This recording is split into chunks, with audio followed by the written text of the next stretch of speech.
오늘의 큐티 말씀은 누가복음 13장 1절부터 21절입니다. 제목 겨자씨와 누룩 같은 영향력. 먼저 앞뒤 문맥을 살펴보겠습니다. 죄로 가득한 세상에 예수님께서 불을 놓으려고 왔다고 하십니다. 그리고 세상에 평화를 주러 온 것이 아니라 분열과 분쟁을 일으키러 왔다고 합니다. 예수님께서 베푸신 구원의 손길을 받아들인 사람이 있는가 하면 거절한 사람도 있습니다.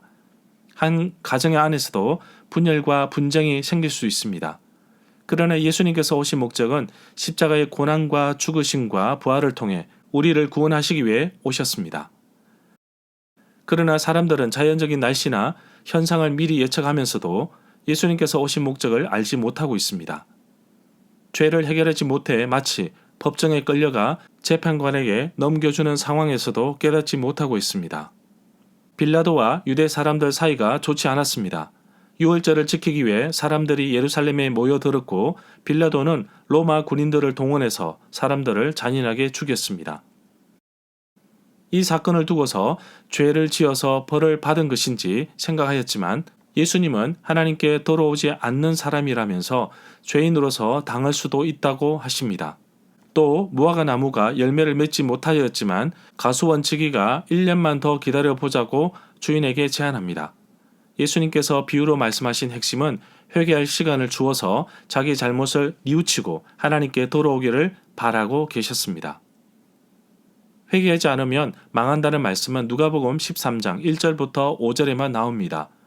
열매 맺지 못하는 무화과 나무의 비유에 대한 말씀은 누가복음 13장 6절부터 9절에만 나옵니다. 어떤 두세 사람이 예수님께 와서 유월절에 일어난 사건에 대해서 말하였습니다.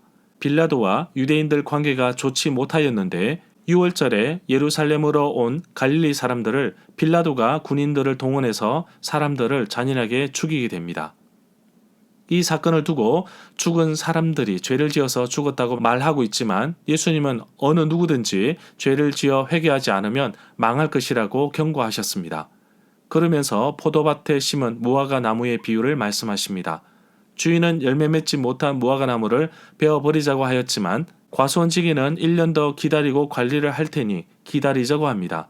즉 회개의 시간을 주겠으니 잘못을 뉘우치고 돌아오기를 바라는 비유라고 할 수 있습니다. 누가복음 전체 가운데 안식일에 회당에서 병자를 고치는 예수님의 사역이 2번 나옵니다. 누가복음 6장에서 오른손 마른 사람, 오그라든 사람을 고치셨고 누가복음 13장에 등이 굽은 여인을 고치는 사건입니다. 안식일의 진정한 의미를 다시금 상기시키십니다. 하나님 나라는 생명을 살리는 가장 중요한 날입니다. 하나님 나라가 확장되는 것인데 예수님은 아주 작은 겨자씨와 누룩을 가지고 서서히 성장하고 확장하는 모습을 하나님 나라에 비유하셨습니다. 안식일에 등이 굽은 여자를 고치는 사건은 누가복음 13장 10절부터 17절에만 나옵니다. 자라나는 씨의 비유는 마태복음 13장 31절부터 32절, 마가복음 4장 26절부터 32절, 누가복음 13장 18절부터 19절에 나옵니다. 겨자씨와 누룩의 비유는 마태복음 13장 31절부터 33절, 누가복음 4장 30절부터 32절, 누가복음 13장 18절부터 21절에 나옵니다.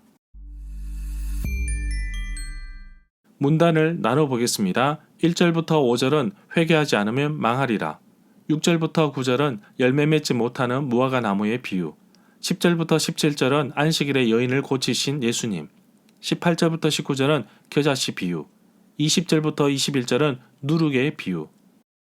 1절에 보면 어떤 2-3명의 사람들이 예수님께 와서 빌라도가 어떤 갈릴리 사람들을 죽여 그 피가 저희에 드릴 희생제물과 뒤범벅되었다는 소식을 전해주었습니다. 여기에서 빌라도에 대해서 알아보겠습니다. AD 26년부터 36년에 유대, 사마리아, 이두메를 다스리는 총독으로 로마 황제의 임명을 받았습니다.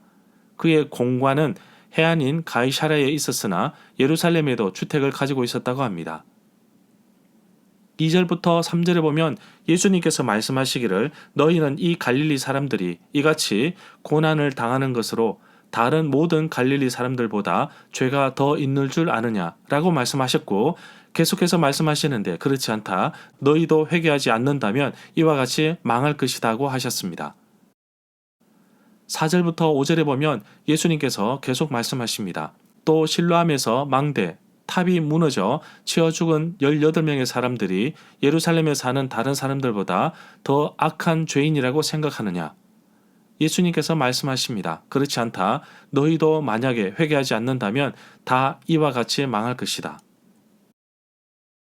1절부터 5절 단락에 보면 두 가지 사건을 소개하고 있습니다. 그런데 이 사건은 백성들의 감정을 자극하였던 일입니다. 하나는 갈릴리 사람들이 예루살렘 성에 와서 그들의 희생 제물을 드리려고 할 때 빌라도가 갈릴리 사람의 일부를 학살한 사건이었습니다. 또 하나는 실로암 연못 근처에 망대가 무너져 사람이 죽은 사건입니다.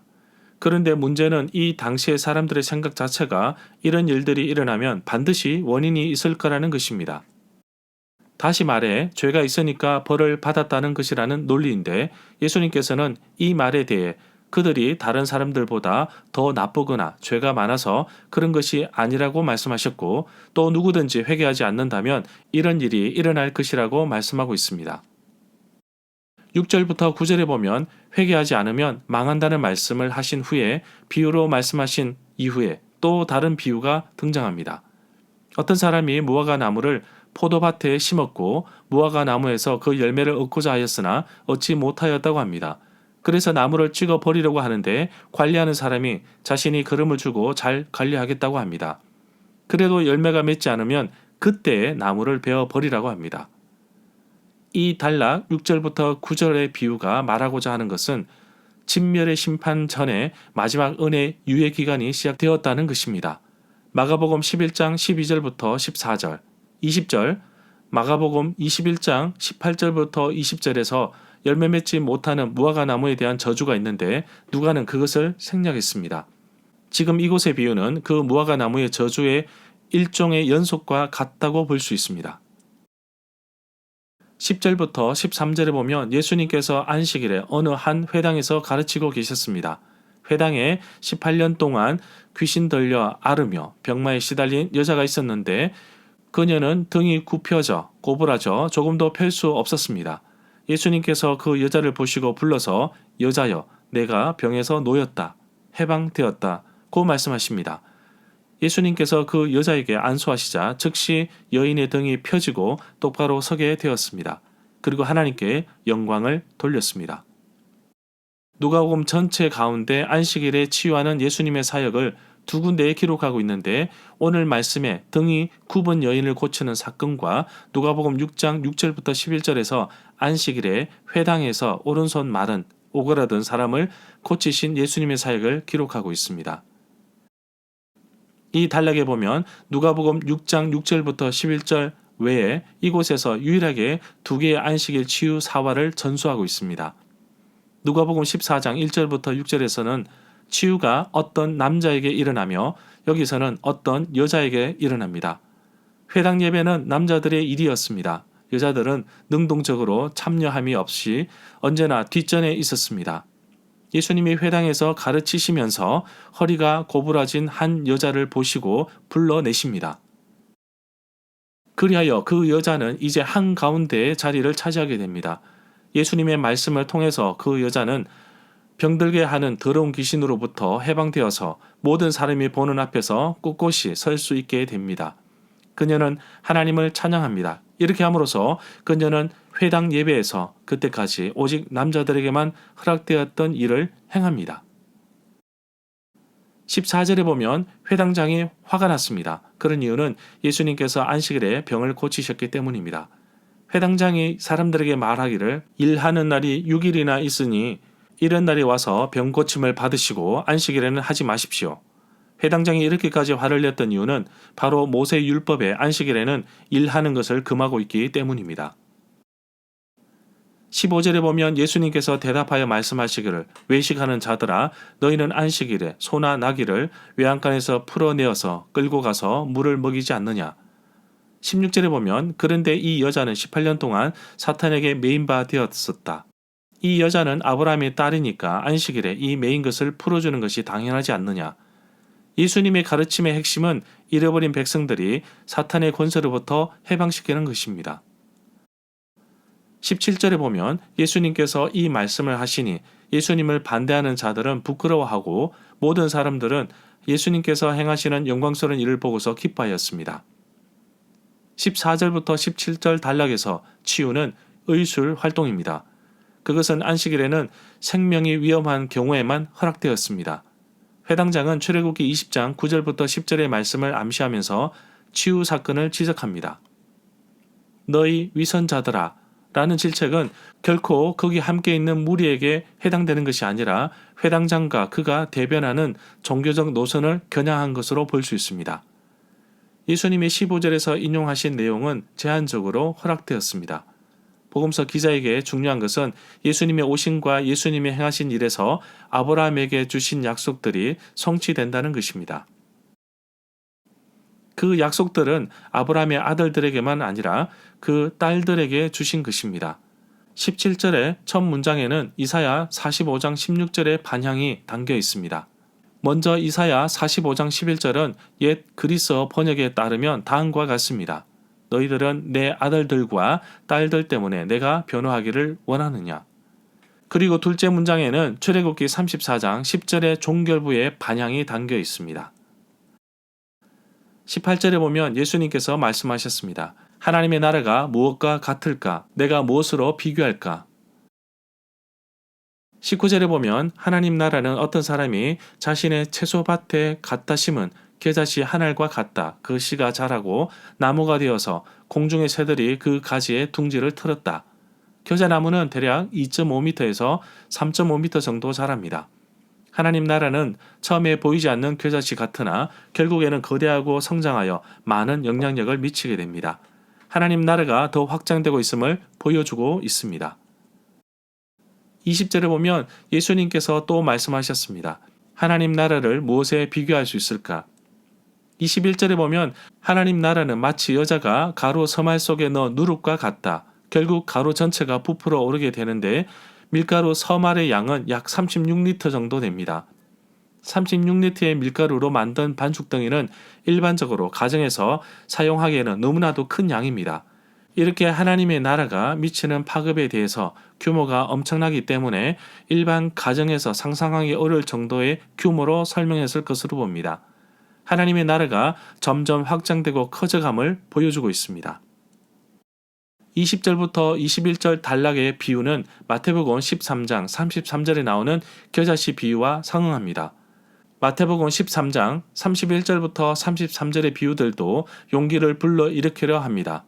이 비유들의 결과는 하나님이 하시는 일이라는 사실과 따라서 결과는 보장되어 있다는 사실을 명백히 하려고 합니다. 겨자씨 하나를 취한 어떤 사람의 행동과 또 어떤 여자의 그와 같은 행동은 예수님의 사역을 묘사합니다. 하나님 나라의 생명이 예수님의 사역에서 발화합니다. 겨자씨의 비유는 마가복음 4장 30절부터 32절에도 나옵니다. 마태가 나무에 관해서 말을 하고 이 나뭇가지에 깃들이는 새들에 관해서 말을 할 때에는 그는 하나님 나라의 궁극적인 모습과 거기에 속하게 될 이방인들을 염두에 두고 말하는 것이라고 할 수 있습니다. 절마다 상세한 설명과 구절 해석, 핵심 내용과 중심 줄거리는 네이버 블로그에 올려져 있습니다. 내게 주시는 교훈입니다. 6절부터 9절 후반부에서 말하는 비유의 핵심은 심판의 때가 왔으나 잠시 보류하여 기회를 주는 장면입니다. 저는 어릴 때 아버지를 도와 농사일을 거들었습니다. 어린 배나무를 밭에 심고 3년에서 4년 정도 기다려야 과일이 열립니다. 열매를 맺지 못하거나 병든 나무는 가차없이 잘라버립니다. 오늘 말씀에 열매 맺지 못한 무화과 나무를 베어버리자는 주인의 말에 포도원지기는 한 번 더 기회를 달라고 합니다. 단순히 시간만 달라는 것이 아니라 자신의 수고도 함께 쏟아붓겠다고 합니다. 그러나 중요한 것은 기회는 단 한 번입니다. 오늘날 그리스도인의 삶을 보면서 예수님은 당장이라도 이 무화과나무처럼 베어버리고 싶으셨지만 포도원지기의 간구처럼 교회 목사님들의 간절한 기도와 간구로 인해 우리는 또다시 기회를 얻었습니다. 그러나 기회가 무작정 많은 것은 아닙니다. 우리의 삶을 되돌아보고 기회가 주어졌을 때 열매 맺는 삶을 살아야 합니다. 무화과 나무를 심은 이유는 주인이 열매를 따기 위함입니다. 그 역할을 잘 감당하는 나무는 계속 관리를 받아 영양분도 받을 것입니다. 오늘날 그리스도인도 하나님께서 원하시는 열매를 맺을 수 있도록 자신을 점검하며 살아야 할 것입니다. 안식일에 병자, 등이 꼬부러진 여자를 고친 후 갑자기 겨자씨와 누룩 비유를 말씀하신 것은 바로 여자가 사탄의 매임에서 해방된 것처럼 하나님의 나라가 예수님의 사역 가운데 점차 확장되고 있음을 보여주고 있습니다. 하나님의 나라는 장차 제자들을 통해 더 많이 확장될 것입니다. 오늘날 그리스도인들도 겨자씨와 누룩 같은 영향력으로 세상을 바꾸어야 하는데 도리어 세상에 파묻혀 살아가지 않는지 생각해 보게 됩니다. 나 한 사람으로서는 너무나도 미약합니다. 겨자씨 한 알처럼 누룩 한 알처럼 미약하지만 세상 사람들이 볼 때는 정말 볼품없고 연약합니다. 그러나 분명한 것은 내 안에 성령님이 계시고 그 성령님을 통하여 할 수 있다는 것입니다. 하나님의 말씀에 순종할 때 내 힘이 아닌 성령의 힘으로 세상이 변화될 만큼 놀라운 힘과 능력이 있음을 깨닫습니다. 하나님의 나라가 이 땅 가운데 내가 살아가는 이곳에서 시작되기를 바라며 또한 누룩처럼 확장되기를 간절히 사모합니다. 오늘 하루도 사람을 살리고 영혼을 구원하는 일에 기도하며 도전하기를 원합니다.